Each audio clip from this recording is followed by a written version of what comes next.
광주 5.18 민주화운동은 김대중 전 대통령이 주도한 내란이었다. 북한의 특수군이 파견돼서 조직적인 작전 지휘를 했을 것이다.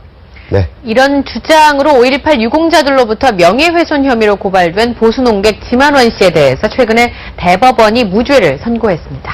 오늘 이 시간에는 당사자인 지만원 박사 모시고 자세한 이야기 나누겠습니다. 네, 어서 오십시오. 어서 오십시오. 감사합니다. 네. 어쨌든 대법원의 무죄 판결의 의미가 본인으로서는 더 남다르실 텐데 어떻게 이 의미를 평가하십니까? 네,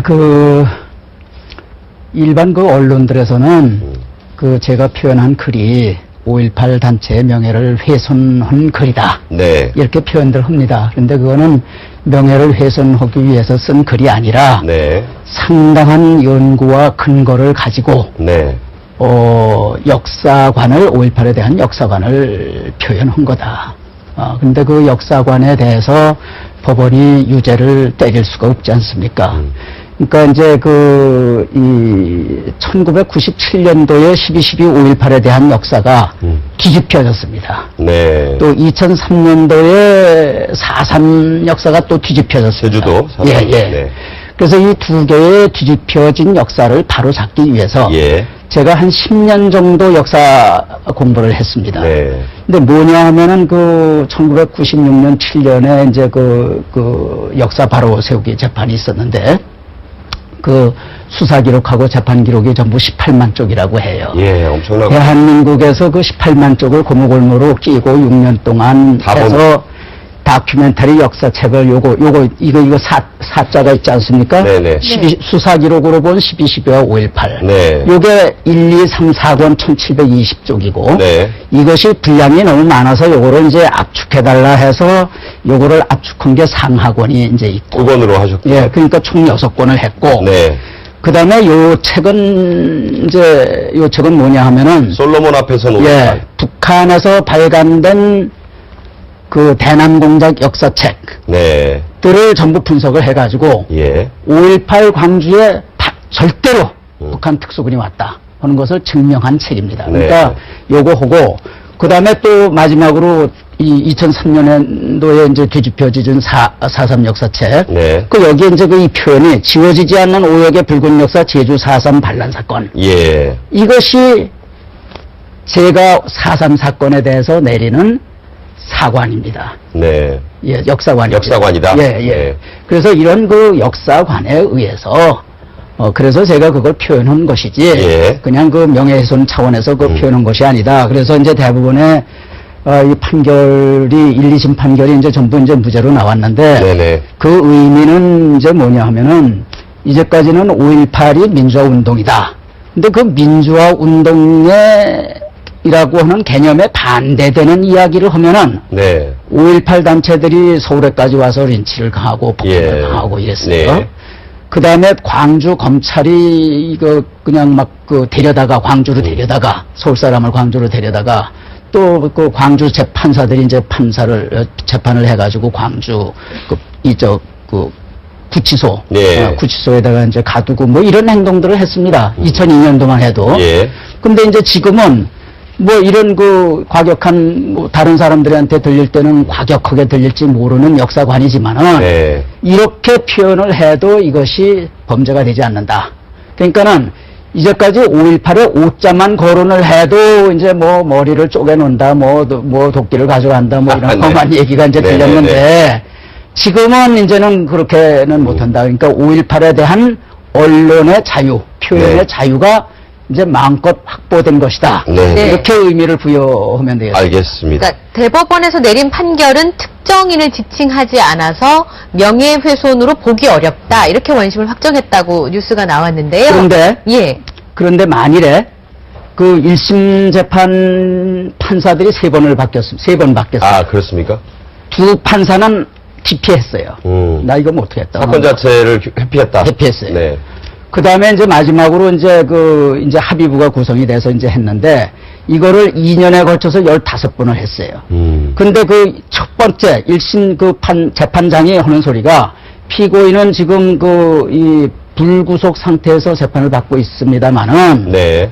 언제라도 구속될 수 있습니다. 이랬어요. 예. 언제라도 구속될 수 있다고요? 예, 예, 박사님? 그런 말씀을 했어요. 그 예. 재판장이. 예, 예. 예. 그러니까는 이거 그 재판장이 얼른 들을 때는 이건 해괴한 얘기다 이렇게 이제 들린 거예요, 제 말이. 처음에 네. 예, 처음에. 박사님을 대면했을 때. 그런데 제가 이렇게 자료를 이제 막 제출하고 그러니까 이제 그게 공부가 되는 거예요, 재판장이. 예. 만일에 거기에 북한 특수군이 왔다 하는 심증을 갖게끔 재판장으로 하여금 갖게끔 못했으면은 저는 또 구속됐을 겁니다. 네. 그러니까는 이 1997년에 대법원이 이 역사 판결을 한 것을 1심, 2심에서 다시 그걸 뒤집을 수 없잖아요. 그렇겠죠. 그러니까 교묘하게 그렇게 피해간 겁니다. 그러니까는 정부가 설득이 된 측면이 있다라는 그렇지만은 이제 말씀이시죠? 언론의 자유는 확실히 확보가 돼요. 네. 예. 자, 다시 한번 여쭙겠습니다.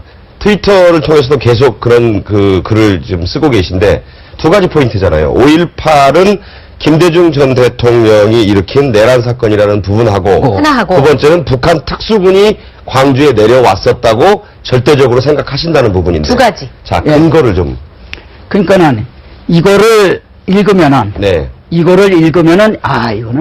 이건 진짜 김대중이 일으킨 내란 사건이로구나. 이렇게 인식 안 할 사람 저는 없다고 봅니다. 아, 그래요. 그 다음에 북한 특수군이 오지 않았다. 이렇게 부정할 사람 거의 없다고 생각을 합니다. 네. 저 여섯 분의 책을 탕독을 해야 됩니까? 예, 그런데, 이제 예를 들면은, 이 수사 기록은요, 1980년대 수사 기록이나 1995년도의 수사 기록이나 똑같아요. 문제는 이제 판사의 판결이 소위 네. 해석이 이제 정반대인 거예요. 15년 동안의 차이가 이제 예. 세월이 그렇죠. 지나서 차이가 이제 해석이 네. 달라졌다. 그렇죠. 그런데 네. 이제 그 수사 기록을 이제 보면은 달라지지 않았으니까 수사 기록을 보면은 김대중은 그 1980년 4월 10일 그다음에 5월 1일, 5월 10일 3차에 걸쳐서 북악파크에서 사람들을 막아주고 서울에 있는 북악파크요? 24명을 막아주고 그 혁명 내각을 구성을 했습니다. 네. 그래가 혁명 내각. 그래가지고 5월 15일 날 서울역에서 10만 군쯤 모였잖아요. 여기 고무돼가지고 16일 날 김대중가 1980년 5월 15일. 네. 5월 16일 그 다음 날 김대중 씨가 민주화 촉진 선언이라는 걸 제2차 민주화 촉진 선언이라는 걸 했는데 네네. 만일에 5월 19일까지 현 내각이 총사퇴하고 네. 계엄령을 선포하지 않으면은 5월 22일 날 정오를 떼서 전국적으로 이 검은 리봉을 달고 폭동을 하겠다. 네. 이렇게 정부에 대고 이제 협박을 했어요. 그러면 국가가 그런 소리를 듣고 국가가 그 가만둔 국가도 아니죠. 그러니까 5월 17일 날 밤중에 전부 자박한 거예요. 그게 5.17 조치입니다. 네. 개혁 아니, 확대 조치죠. 이거는 1980년 기록이나 1995년 기록이나 똑같아요. 그러니까 네. 수사 기록이 그렇게 기재되어 있다는 그렇죠. 말씀이십니까? 그렇죠. 그걸 보고 그 근데 김대중 1980년에 재판장의 해석과 같은 수사 기록에 대해서 1995년에 내린 재판장의 해석이 달랐다는 예, 말이죠. 놀라지 마십시오. 1995년에 이제 1995년 8월 17일 날 이제 그 검사가 이런 레포트를 이제 내놨어요. 네네, 최종적으로. 네네. 2년 동안 연구한 건데. 그 다음에 이제 그걸 가지고 이제 그 재판을 했는데 1997년 대법원 판결 결과. 네. 몇 가지만 말씀드릴게요. 네. 5.18 시위대는 네. 대한민국 헌법을 수호하기 위해서 모인 결집체다. 네. 준헌법기관이다. 음. 이런 준헌법기관을 무력으로 탄압한 것은 내란이다. 네. 또 5.18 시위는 이 헌법 수호 세력인데 네. 이것이 전국적으로 이게 확산이 돼야 되는데 이것을 조기에 진압한 것은 네. 내란이다. 그 과정에서 많은 예. 사람들이 죽었기 때문에 내란 목적 네. 살인죄다. 알겠습니다, 박사님. 아니 어떻게 이런 판결이 됩니까? 네, 네. 이거는 북에서 내려온 인민군 판사가 하기 전에는 할 수 없는 예, 알겠습니다. 네. 소설가 황석영 씨가 이제 광주 5월에 민중항쟁 기록을 썼는데요. 예. 이분하고 맞짱 토론을 제의를 하셨어요. 예. 왜 그러셨습니까?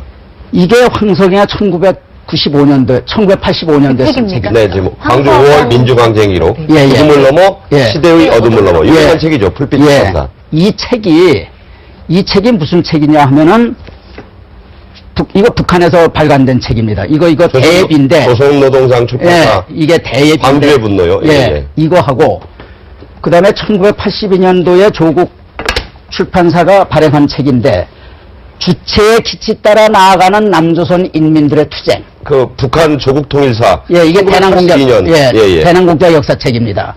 요거 두 개를 전부 발췌해서 종합한 책이 이 책이에요. 아, 그렇다. 네네. 그러면 이 책은 전부 북한의 시각으로 돼 있는 거예요. 음, 예. 근데 이 책이 대한민국에서는 전부 이 책이 교과서예요. 5.18 교과서야. 음. 국민들이 알고 있는 거는 전부 요대로 알고 있는 거예요. 예. 이거 전부 가짜예요. 제가 여기서 쓴 게 진짜입니다.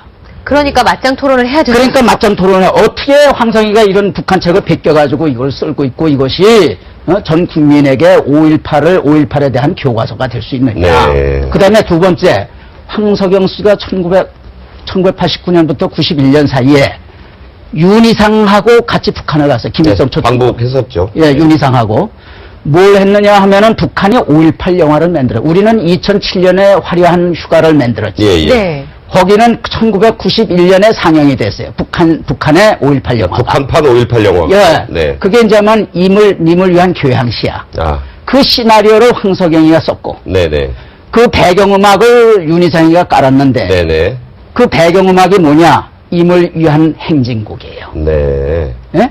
그러면은 어떻게 이 두 개는 뭐냐 하면은 이 두 개를 보면 대한민국에 대한 적개심, 미군에 대한 적개심이 불타올라요. 네. 이 영화를 보면 네네. 이 책을 봐도 불타올라요. 네. 그러면은 대한민국에서 대한민국 국민의 자격을 가지고 있는 사람이 네. 어떻게 이런 나쁜 짓을 할 수 있느냐 한번 좀 얘기 좀 들어보자. 네. 그런 얘기입니다. 그래서 맞짱 토론을 예, 예. 제안하신 것이다. 예. 네. 답변은 왔어요, 박사. 안 왔어요. 그 전서부터 했는데 답변 안 했어요. 아, 꾸준히 이제. 토론을 여러 번 했는데 안 왔어요. 네. 예.